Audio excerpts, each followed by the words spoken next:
자, 그 다음에 딕테이트라고 하는 단어가 있습니다. 자, 이 딕테이트는 딕트와 ATE의 조립이죠. 자, 이 딕트. 자, 힘과 근위를 실어서 여러 가지 상황을 다 종합해서 고려하고 그 결과로서 나온 어떤 말을 이렇게 말을 하는 겁니다. 그런데 뒤에 ATE가 붙었으니까 자, 이렇게 말을 해놓다 이런 이야기죠. 자, 그것은 이 말은 말을 공식화하다 이런 이야기죠. 자, 이 공식화한다고 하는 이 말은 말이라고 하는 것은 공개 울림, 이 공개 울림이 끝나버리고 나면은 말은 없어집니다. 세상에 그것이 있었는지 없었는지는 모릅니다. 그런데 자, 이 말을 에이트 해놨다고 하는 것은 그 말이 남아있게 만들었다는 이야기죠. 그 말이 남아있게. 자, 어떤 사람이 여러 가지 상황을 종합적으로 고려해서 하나의 결론으로서 어떤 말을 했고 그 말을 한 것이 남아있다고 하는 것은 이것은 기록했다는 이야기입니다. 누군가 그 말을 했고 그 말을 기록해놨다, 기록해놓다. 그것이 딕테이트입니다. 그래서 딕테이트라고 하는 이 말 자체에 이미 여기에 뭐 쓰다는 말은 없습니다. 그렇지만은 이 두 의미, 이 딕트와 ATE가 조립이 돼서 만들어내는 그 의미에는 기록을 해놓다고 하는 이런 의미가 들어 있습니다. 자, 그래서 딕테이트 한다고 하는 것은 옛날 그 성주나 유럽의 왕이나 이런 사람들이 법을 쓰는 거죠. 법을. 자기가 쓰는 겁니다. 법을. 그래서 밑에 그 스크라이브라고 하는 글 적는 사람들이 있었습니다. 옛날에 글은 아무나 적는 게 아니었습니다. 교육을 많이 받은 이런 그 글 쓰는 사람들, 어떤 사람들이, 이렇게 왕이나 이런 사람들이 서신이나 혹은 법을 이렇게 이야기를 할 때 그것을 받아 적는 사람, 이런 사람이 있었습니다. 그게 스크라이브입니다. 자, 그런 스크라이브들한테 이렇게 말을 하는 것이죠. 법을 말할 수도 있고 서신 내용을 말할 수도 있는 겁니다. 이렇게 말을 하다, 아주 중대한 이런 말들을 하다, 그것이 바로 딕테이터죠. 그 다음에 여기다가 OR을 딱 붙여서 딕테이터 이렇게 이야기를 하면은 이것은 법을 만드는 사람, 그래서 이것은 독재자 이렇게 이야기를 할 수가 있죠. 독재자. 원래 이 말의 원래의 의미는 독재자라고 하기보다는 딕테이터라고 하는 이 단어가 재판관이라고 하는 이런 의미로 쓰인 적도 있습니다. 재판관이죠. 딕트. 이것은 여러 가지 상황을 종합적으로 고려해서 말하는 사람. 이것이 재판관이죠. 근데 지금 현대에 와서 이 딕테이터는 거의 독재자로 이렇게 굳어져 버렸죠. 자기 마음대로 법을 쓰고 집행하는 사람. 그런 사람이 독재자입니다. 자, 그 다음에 딕셔너리라고 하는 단어가 있습니다. 자, 이 딕셔너리는 딕트와 ION과 ARY의 조립입니다.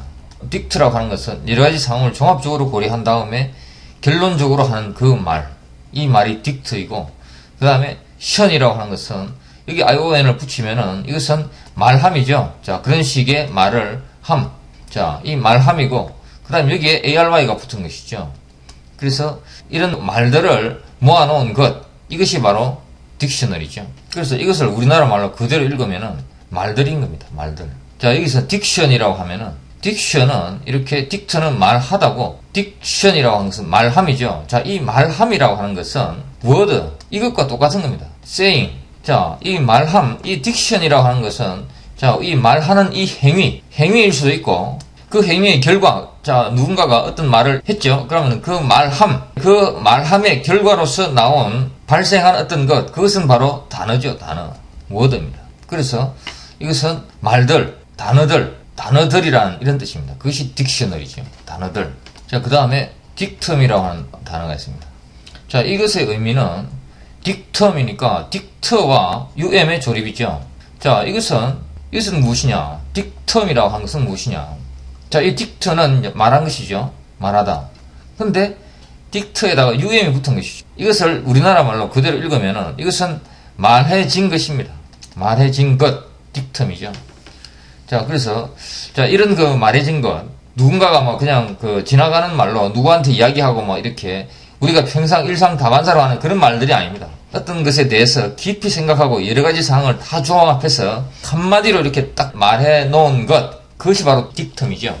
자, 이런 그 유명한 딕텀이 있습니다. 셰익스피어 작품 중에 한 인물이 한 이야기입니다. First we kill all the lawyers. 자, 이 말은 로이어들이 독재를 하는데 방해가 되기 때문에 로이어를 죽여야 된다. 이런 그 말을 한 그 사람이 있습니다. 자, 그 사람은 왜 이런 말을 했느냐? 자기가 판단했을 때는 로이어들이 왕이 마음대로 정치를 하는데 방해가 되기 때문에 여러 가지로 고려해 본 결과 방해가 되기 때문에 이런 말을 한 겁니다.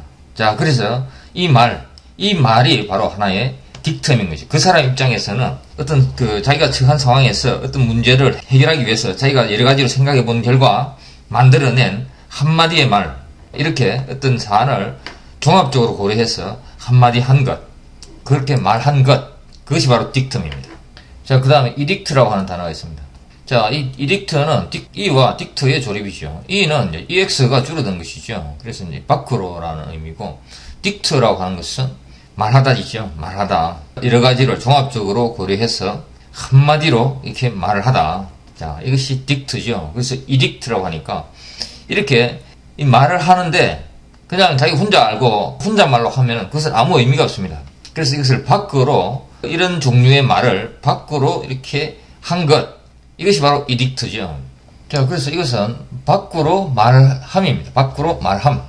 그런데 이 말함이라고 하는 이것은 여러 가지를 종합적으로 고려해서 이렇게 힘과 근위를 실어서 하는 말이기 때문에, 그렇게 힘과 근위를 실어서 밖으로 하는 말, 그것이 바로 이딕트입니다. 그래서 우리나라 말로 굳이 번역할 필요도 없습니다. 이 단어를 그대로 읽으면은 이딕트, 이 말로서 그냥 그 의미가 다 결정이 되어버리는 겁니다. 어떤 사안에 대해서 종합적으로 판단한 후에 힘과 근위를 실어서 밖으로 하는 말, 그것이 이딕트죠.